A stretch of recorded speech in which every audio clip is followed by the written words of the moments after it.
یہ دراصل انڈیا کے ایک پرائیویٹ چینل کے اوپر ایک پروگرام ہوا تھا، جس پروگرام میں ایک طرف ملحدین کو بٹھایا اور دوسری طرف مسلمانوں کی نمائندگی کرنے کے لیے 3 افراد کو بٹھایا گیا، اور آپس میں ان کے درمیان ایک مکالمہ ہوا۔ ملحدین کی طرف سے کچھ اعتراضات تھے جن کے جوابات وہ مسلمانوں سے لینے کی کوشش کر رہے تھے۔ آج جو سب سے پہلے ہم گفتگو کر رہے ہیں وہ تقریباً 13 منٹ جب اس پروگرام کو ہوئے تھے، اس پروگرام کی گفتگو جو مہمانوں کی طرف سے کی گئی، اس گفتگو کو جب تقریباً 13 منٹ ہوئے تو یہاں پر ایک مسلمان جو نمائندہ کرنے کے لیے بیٹھے ہوئے تھے مسلمانوں کی نمائندگی کے لیے، انہوں نے ایک بات کہی، اور وہ بات یہ تھی کہ میں یہاں پر کسی کا مذہب تبدیل کروانے کے لیے نہیں آیا، کیونکہ مذہب کا معاملہ جو ہے وہ ذاتی نوعیت کا مسئلہ ہوتا ہے، یہ سب کا اپنا پرائیویٹ مسئلہ ہے، یہ سب کا اپنا ذاتی مسئلہ ہے۔ میرا ماننا یہ ہے کہ آپ مسلمان ہو یا جو بھی ہو،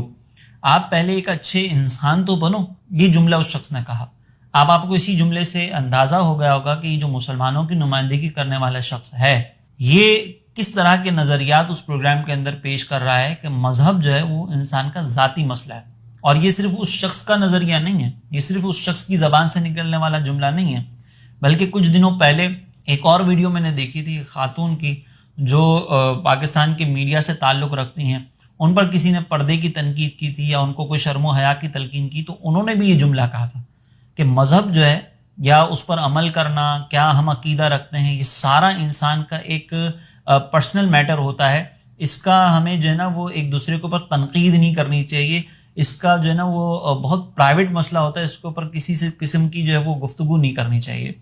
لیکن اگر ہم اسلام کو دیکھیں تو اسلام اس مزاج کو تسلیم نہیں کرتا۔ اسلام کا مزاج یہ ہے کہ مذہب کسی کا اچھا ہونا، کسی کا برا ہونا، یہ اس کے ذاتی میٹر ہونے کے ساتھ ساتھ ایک اجتماعی مسئلہ بھی ہے۔ اسی لیے اللہ تبارک و تعالیٰ نے بحیثیت مسلمان ہم میں سے ہر ایک کی یہ ذمہ داری لگائی کہ ہم یا تو ایک گروپ وہ تیار کریں کہ جو گروپ مسلمانوں کو نیکی کا حکم دے رہا ہو، برائی سے منع کر رہا ہو، یا پھر ہمارے سامنے اگر کوئی برائی ہوتی ہم نے دیکھی ہے تو ہم اس کو بدلیں اگر ہمیں استطاعت ہو۔ جیسا کہ ہم دیکھتے ہیں کہ سورہ آل عمران آیت نمبر 104 میں اللہ تبارک و تعالیٰ نے ارشاد فرمایا کہ وَلْتَكُمْ مِنْكُمْ أُمَّةٌ يَدْعُونَ إِلَى الْخَيْرِ، کہ تم میں سے ایک گروہ ایسا ضرور ہونا چاہیے کہ جو لوگوں کو خیر کی طرف بلائیں، اچھائی کی طرف بلائیں، وَيَأْمُرُونَ بِالْمَعْرُوفِ، نیکی کا حکم دیں، وَيَنْهَوْنَ عَنِ الْمُنْكَرِ، اور برائی سے منع کریں۔ گویا کہ اللہ تبارک و تعالیٰ نے بحیثیت مسلمان تمام مسلمانوں پر یہ ذمہ داری عائد کر دی ہے کہ ہم ایک گروہ کم از کم ایسا تیار کریں کہ جس کی ذمہ داری یہ ہو کہ وہ دوسروں کو سمجھائے، نیکی کا حکم دے، برائی سے منع کرے۔ ایک گروہ ایسا ضرور ہونا چاہیے۔ ہاں وہ الگ بات ہے کہ اس گروہ کو نیکی کا حکم کیسے دینا ہے، برائی سے کیسے منع کرنا ہے، اس پر انشاءاللہ ہم کبھی گفتگو کریں گے کہ تبلیغی دین میں کیا حکمتی تقاضے ہمیں اختیار کرنے ہیں، حکمت کے جو تقاضۂ حکمت ہوتی ہیں وہ کیا ہیں، وہ انشاءاللہ ہم بعد میں کبھی گفتگو کریں گے۔ لیکن یہاں پر جو ہمارے گفتگو کا موضوع ہے وہ یہ ہے کہ ہم یہ نہیں کہہ سکتے کہ کسی پرسنل یہ جو برائی ہے کسی کا پرسنل میٹر ہے، یہ نہیں کہا جا سکتا۔ اگر یہ ہوتا تو اللہ تبارک و تعالی ہمیں کبھی بھی یہ حکم نہیں دیتا کہ دوسروں کو سمجھائیں۔ دوسروں کو سمجھانا، نیکی کا حکم دینا، یہ اس کے پرسنل میٹر کے اندر ہی دخل اندازی ہے، جس کو پرسنل میٹر ہم کہتے ہیں۔ اسی طرح نبی کریم علیہ الصلوۃ والسلام کا یہ بڑا مشہور فرمان ہے جو مسلم شریف کی روایت ہے، سرکار دو جہاں صلی اللہ علیہ وسلم نے ارشاد فرمایا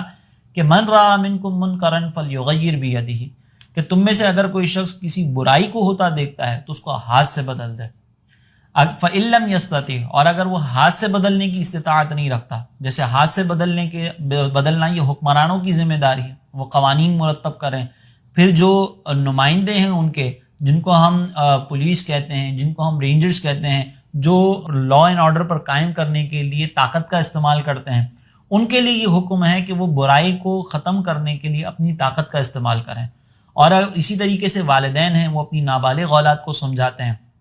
تو ایک ایسی مار پیٹ کے ذریعے والدین سمجھا سکتے ہیں کہ جس مار پیٹ سے بچوں کو کوئی زخم نہ لگے، ان کو کوئی اور ایسا نقصان نہ ہو، صرف ان کے دل میں ایک ڈر بٹھانا مقصود ہو، تو ایسی ہلکی پھلکی مار جس سے ڈر ان کے دل میں بیٹھ جائے تو وہ اختیار کر کے اپنے بچوں کو سمجھائیں، ان کے اندر سے برائی کو دور کریں، تو یہ ان کی ذمہ داری ہے۔ فإن لم يستطع، اگر کوئی اس کی استطاعت نہیں رکھتا، جیسے عام لوگ ہیں، علماء ہیں، مبلغین ہیں، وہ کسی کو مار کر، کسی کے اوپر اپنی طاقت کا اظہار کر کے، کسی کا گریبان پکڑ کر اس کو برائی سے نہیں روک سکتے، تو نبی کریم علیہ الصلوۃ والسلام نے اس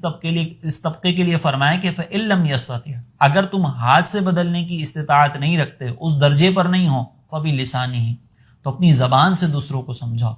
فَإِن لَّمْ يَسْتَطِعْ، اور اگر تم یہ بھی نہیں کر سکتے کہ زبان سے کسی کو سمجھاؤ، فَبِقَلْبِهِ، تو اپنے دل میں اس کو برا جانو، وَذَلِكَ أَضْعَفُ الْإِيمَانِ، اور یہ ایمان کا کمزور ترین درجہ ہے۔ اس کا مطلب یہ ہے